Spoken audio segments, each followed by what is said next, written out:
अहिड़ो को दर्जी हुजे दिल जे ज़ख़्मन खे हसबे अहिड़ो को दर्जी हुजे दिल जे ज़ख़्मन खे हसबे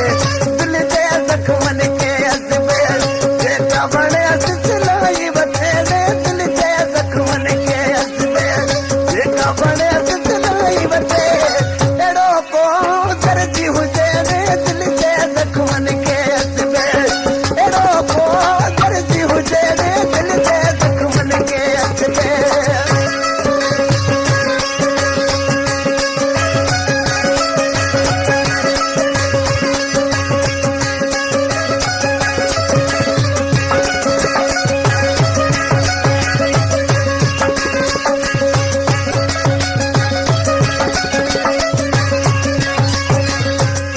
अहिड़े नमूने सता कहाणे हटे रहे न निंड रहे अहिड़े नमूने सता कहाणे Gumshad Ali Jalkia. ओ अहिड़े नमूने सता कहाणे हटे रहे न निंड रहे अहिड़ो को दर्जी हुजे दिल जे ज़ख़्मन खे हसबे अहिड़ो को दर्जी हुजे दिल जे ज़ख़्मन खे हसबे दिल जे ज़ख़्मन खे हसबे जेका वणेसि सिलाई वठे दिल जे ज़ख़्मन खे हसबे जेका वणेसि सिलाई वठे अहिड़ो को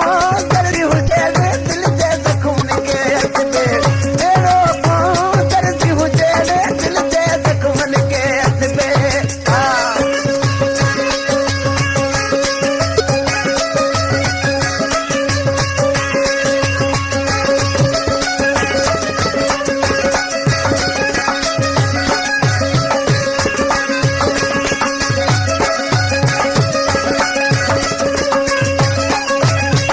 मींह जे हिन नासूर खे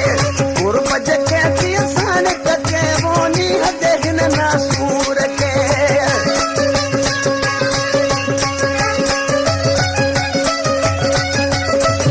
ओ मींह जे हिन नासूर खे गुरब जेके थी असान कजे अहिड़ो को दर्जी हुजे दिल जे ज़ख़्मन खे हसबे अहिड़ो को दर्जी हुजे दिल जे ज़ख़्मन खे हसबे दिल जे ज़ख़्मन खे हसबे जेका वणेसि सिलाई वठे दिल जे ज़ख़्मन खे हसबे जेका वणेसि सिलाई वठे अहिड़ो को दर्जी दिल जे ज़ख़्मन खे हसबे अहिड़ो को दर्जी हुजे दिल जे ज़ख़्मन खे हसबे हाय हाय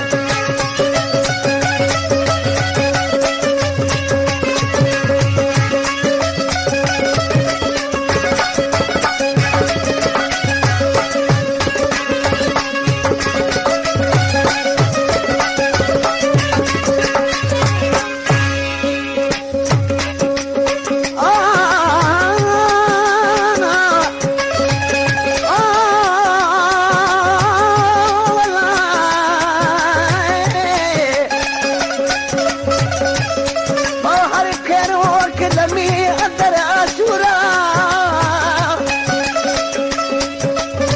हर खेरो खिलमे अंदर आशूरा कामल था खूरा आर बमौला इश्क दा ओ पिता भी शायर प्यार में सलनत जी किस्मत पिटे वो पिता भी शायर प्यार में